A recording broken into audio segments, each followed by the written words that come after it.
Alfa Romeo Giulia, it's a pretty beautiful car, but the inside, it's a little bit plain. So on previous videos, Alice and I put some carbon fiber bits right here along the side. I really like this one that says Giulia right there. It's pretty sick. And then we gave it a red start stop button. So that kind of fixed this area, but the center still looked a little bit plain. But here's a little preview of what we got going on. Here's a second preview. We put them on here. Now these are sick. They basically just go around the existing knobs. There's not too much modifications that you should have to do, but when we got these ones, well, you can just check that video out. You did. You didn't. The white part? Correct. Wait, I thought you peeled it. No, I didn't. So anyways, these ones hopefully will fit a little bit better. I've already opened this one, and if you look at these, they all have this rubber around it. So it's basically gonna friction fit on top of the existing knobs. This one, not the case. So these, all you're gonna do is you take it, and then you just slide the homeboy in, and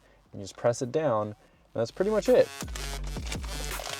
These ones fit on no problem. Again, these ones gave us a super hard time. We spent like an hour trying to figure these one out and put them on. But now that they match, what do you think, Alice? They look pretty good, right, girlfriend? It's really good. So our center console matches, and it kind of goes with the start stop button right here. A little bit of red to match the existing red outside. And I'm talking about that red. So if you want to see more Alfa Romeo mods that we have coming, including more stuff to the outside, inside, and then all the other cars we have, make sure you subscribe to that. Oh, also, if you want to pick those up and customize your Alfa Romeo, I think they have different colors. I'm not 100% sure, but they'll be in the description below the like button.